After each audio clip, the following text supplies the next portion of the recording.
एक अच्छी दवा बताता हूँ आपको हाई बीपी के लिए। ये दवा आपके घर के आसपास मिल जाएगी। इसका नाम है बेलपत्र के पत्ते। बेलपत्र का जो पेड़ है, इसके पत्ते जो हम शिव जी को चढ़ाते हैं, इन्हें आप 5 से 6 पत्ते ले आइए और पत्थर के लंगरी में पीसकर इसकी चटनी बना लीजिए। इसकी चटनी को 1 गिलास पानी में डालकर इतना गर्म करें कि पानी आधा हो जाए। फिर इसको ठंडा करके सुबह सुबह खाली पेट पी लें। बेलपत्र के पत्ते का काढ़ा है, इसको आप हर दिन पिएंगे तो हाई ब्लड प्रेशर सबसे जल्दी ठीक होता है। जो लोग 20-20 साल से हाई बीपी से परेशान हैं, उनको आप कहिएगा कि ये बेलपत्र के पत्ते का काढ़ा पिएं और प्राणायाम करें। 1.5 से 2 महीने में उनका हाई बीपी बिल्कुल ठीक हो जाएगा। जो 20 साल से वो बीमारी 1.5 से 2 महीने में ठीक हो जाएगी। इतना अच्छा और जबरदस्त आयुर्वेदिक औषधि है बेलपत्र। इसके अलावा 4 से 5 बेलपत्र के पत्ते को चबा चबा कर खा लीजिए और ऊपर से गर्म पानी पी लीजिए तो आपका शुगर कम कर देगा, मोटापा कम कर देगा, बीपी कम कर देगा, कोलेस्ट्रॉल कम कर देगा, ट्राइग्लिसराइड कम हो जाएंगे। इतनी बीमारी अकेले बेलपत्र से ही ठीक हो जाएगी। आप बेलपत्र को धूप में सुखाकर उसको पीस के पाउडर बनवा कर भी ले सकते हैं। रोजाना 2 चम्मच की मात्रा में बेलपत्र का पाउडर 1 कप गुनगुने पानी के साथ लीजिएगा। इसके अलावा आपके घर में एक और अच्छी दवा है, वो है धनिया। जी हाँ, धनिया सूखा वाला और ताज़ा वाला दोनों काम आते हैं। अगर आपको एनीमिया यानी खून की कमी है तो हरा धनिया पीस के चटनी बनाकर खाया करें या इसका रस पिएं। ये जो हरा धनिया है, ये थायराइड का भी सबसे अच्छा उपाय है। जिनका भी थायराइड बढ़ गया है, डॉक्टर कहते हैं कि आपका थायराइड बढ़ा हुआ है, तो आप इसका रस पीजिए, इसकी चटनी खाइए। अगर आपको हरा धनिया नहीं मिल रहा है तो आप इनके बीजों का भी इस्तेमाल कर सकते हैं। जी हाँ, जो सूखा वाला बीज आता है, इसका इस्तेमाल कीजिए।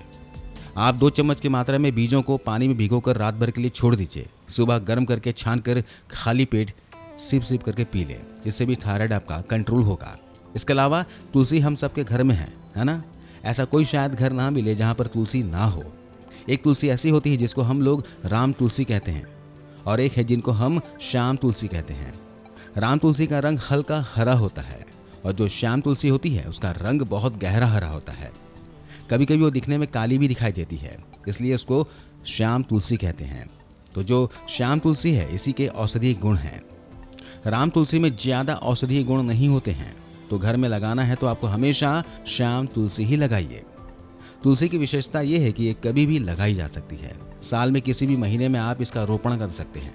और दूसरी विशेषता ये है कि ये सभी समय मिल जाती है। कोई भी समय में आपको ये मिलेगी तो आप गमले में लगा सकते हैं, घर पे लगा सकते हैं। अभी जो श्याम तुलसी है, इसका क्या क्या उपयोग कर सकते हैं? इसका सबसे बड़ा उपयोग है किसी भी तरह के बुखार को समाप्त करने में। किसी भी तरह का फीवर आपको है, वायरल फीवर है, बैक्टीरियल फीवर है या फिर टाइफाइड का बुखार आ गया हो, सर्दी जुकाम की वजह से कोई बुखार आ गया हो, या फिर कई बार ऐसा होता है कि शरीर से बहुत ज़्यादा श्रम लिया जाता है, बहुत ज़्यादा काम करने की वजह से भी बुखार आ सकता है। तो ऐसे किसी भी तरह के बुखार को उतारने के लिए श्याम तुलसी बहुत ही ज़बरदस्त काम करता है। तो उसको आप हमेशा घर पर रखिए, लगाइए और किसी भी तरह का बुखार आए तो इसका भरपूर उपयोग करें। इसका उपयोग करने का तरीका बहुत ही आसान है। श्याम तुलसी के 15 से 20 पत्ते तोड़ लीजिए, पत्तों की चटनी बनाकर उसका रस निकाल लीजिए।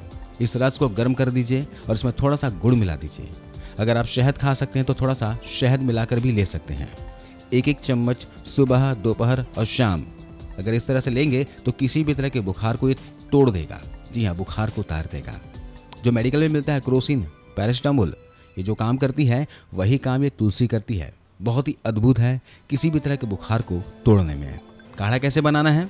तुलसी के पत्ते 15 से 20 की मात्रा में तोड़ लीजिए और पानी में डाल दीजिए। आधा कप पानी में खूब उबालिए। इस पानी को इतना उबालिए कि आधा कप से और आधा रह जाए। फिर इस पानी में थोड़ा गुड़ मिला दीजिए और पीने के लायक जितना गर्म हो उतना इसको बनाकर पी लीजिए। बहुत ही ताकत है तुलसी में बुखार को तोड़ने का। महिलाओं का एक बहुत ही खराब रोग है लिकोरिया, सफ़ेद पानी। सफ़ेद पानी आने की शिकायत काफ़ी महिलाओं को तो ये तकलीफ आजकल हो रही है, तो वे लोग श्याम तुलसी का भरपूर उपयोग करें। तो कैसे उपयोग करना है? जैसे मैंने आपको बताया कि इसका काढ़ा बना लीजिए या फिर इसका रस निकाल लीजिए। रस को गुड़ के साथ या फिर खड़ी शक्कर के साथ यानी मिश्री के साथ ले सकते हैं। श्याम तुलसी का इस्तेमाल 15 से 20 दिनों तक रोजाना कीजिए। आपकी बीमारी जड़ से खत्म हो जाएगी और दोबारा कभी नहीं आएगी। इसके अलावा श्याम तुलसी का एक और उपयोग है। जो अधिक उम्र के व्यक्ति हो गए हैं, जिनको पेशाब की अक्सर शिकायत आती है, बूंद बूंद करके पेशाब आती है, खुलकर कभी भी पेशाब नहीं आती, तो वे लोग भी तुलसी का काढ़ा बनाकर जरूर पिएं। ऐसे सभी बुजुर्ग नागरिकों के लिए ये बहुत अच्छी दवा है। तो आज हमने जाना बेलपत्र, धनिया और तुलसी के उपयोग के बारे में। आप इसका इस्तेमाल कीजिए और रोगों से छुटकारा पाइए। आशा करता हूँ ये जानकारी आपके काम आएगी। वीडियो अच्छी लगी तो लाइक कीजिए और अपने दोस्तों के साथ जरूर शेयर कीजिएगा। क्या पता है जानकारी किसी के काम आ जाए। आपने वीडियो को अंत तक देखा इसके लिए बहुत बहुत धन्यवाद।